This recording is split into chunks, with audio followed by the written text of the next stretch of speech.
Ripple has won a key victory over the SEC, Xrp to $99,000. Ripple and two of its executives, Brad Garlinghouse and Chris Larson, defendants in a lawsuit against the U.S. Securities and Exchange Commission, filed a letter objecting to the amendments proposed by the Commission. Welcome to the Finance Up channel. If you liked this video, don't forget to like it and subscribe to the channel. Do you think the analysts are right about XRP? Write the answers in the comments. Giving away 500 XRP at the end of the week. One random subscriber will receive XRP coins. Take a look at the instructions in the comments section. All you need to do is write the word XRP, watch the video to the end, to like and subscribe.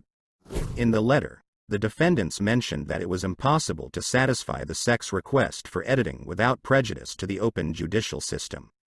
They noticed that, even to classify documents for security reasons, the court allows only such details as the names and whereabouts of witnesses.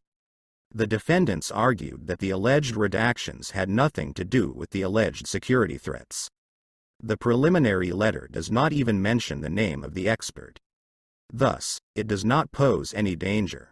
The SEC asked to seal 3 positions from Ripple's response.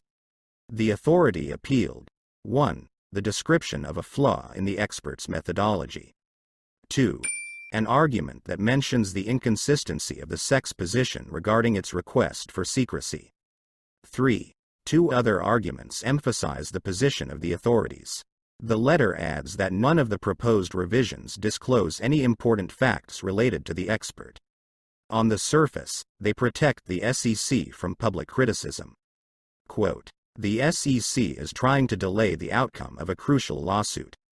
She makes every effort to protect some of the most important documents, such as Hinman's speech and related emails." Meanwhile, the defendants claim that the authorities insist that the publication of the submitted petition should not be allowed, because it stirs up discussion. This argument is the opposite. This does not correspond to the public's right to access the details of the case. The court should reject the Commission's complaint, since it did not provide the proper grounds necessary for sealing, the defendant concludes. The Securities and Exchange Commission has classified the proposed amendments to Ripple's response to their objection to Amici's participation in the upcoming expert dispute. Explaining in the letter why it is necessary to edit some parts of Ripple's response, the Securities and Exchange Commission noted that the lack of editing of these parts will further endanger expert Albert Metz. In short, the proposed amendments to the response are narrowly adapted to ensure higher witness safety, since it is very likely that harassment and threats will continue in the absence of such actions, the excerpts from the report say.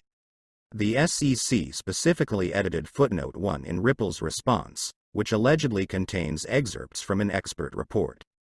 The Securities and Exchange Commission noted that the remaining proposed amendments correspond to the information about threats and harassment set out in the opposition's note.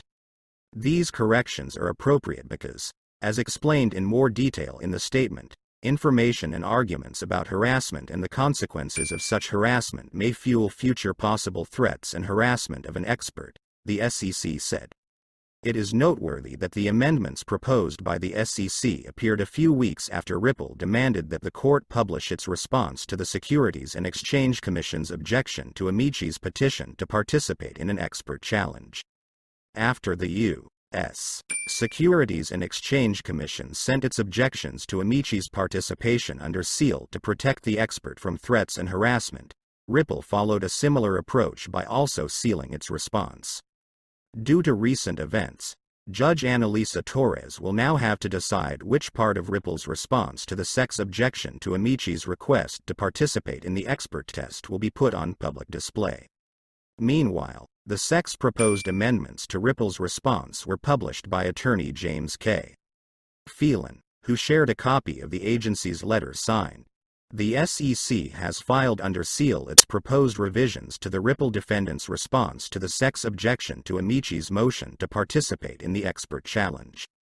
The SEC has also publicly filed a letter explaining the proposed revisions. Quote, "Speaking at the Collision Conference in Toronto yesterday, Brad Garlinghouse once again mentioned the current lawsuit and said that the SEC inconsistently introduces rules regarding U.S. crypto companies. The SEC took the position when they sued us that XRP is a security and always has been, but they approved Coinbase's entry into the exchange, even though Coinbase is not a registered broker-dealer, Garlinghouse said. He also added, "The Commission does not want to do the routine work of defining a new set of clear rules and regulations. Instead, they decided that they would regulate through enforcement, which is quite inefficient, and most likely will lead to the decline of innovation in the United States." Quote, "I don't consider cryptocurrency a kind of Wild West," Garlinghouse said, most likely alluding to Gary Gensler's statements about the crypto industry. But at the same time, he agreed that cryptocurrency is a class of volatile assets, but the task of regulators is not to determine how this volatility should be available to consumers and companies. Quote, "I don't think it's the Wild West at all." Ripple CEO B. Garlinghouse believes that the SEC does not present the cryptocurrency in the right light. The lawsuit between Ripple and the SEC continues and many are waiting for its results, which will create a precedent for regulating cryptocurrencies in the United States. According to the announcement, the blockchain company Ripple has opened its first office in Canada.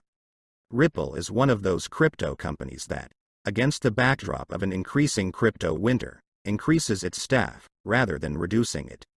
And given the ongoing lawsuit around the SEC and Ripple, such an event at least hints at firm confidence in its future for the company. His new office in Toronto will serve as the company's key engineering hub. Garlinghouse says there is a lot of talent in the most populous city in the country. Ripple will begin recruiting employees in Toronto, aiming to hire hundreds of blockchain software developers in the long term. Garlinghouse said the company will continue to hire employees, in stark contrast to other major cryptocurrency companies such as Coinbase, which have dramatically reduced their workforce. Ripple has a significant cash balance that will allow the company to survive the ongoing crisis. In his statement, Garlinghouse says that many talented engineers are leaving traditional finance to enter the cryptocurrency space. Toronto Mayor John Tory says Ripple is perfect for the city, praising the company's innovative technologies. Quote, "The current price of XRP for today you can see yourself on the screens, and the trading volume for 24 hours is $1,294,436,065 US. We are updating our XRP price in US dollars in real time. XRP has dropped 4.08% in the last 24 hours. Do you think XRP will be able to win the court and restore its former price? Write the answers in the comments." That's it for today. Thank you for watching this video to the end. If you liked it, then don't forget to like it and subscribe to the channel.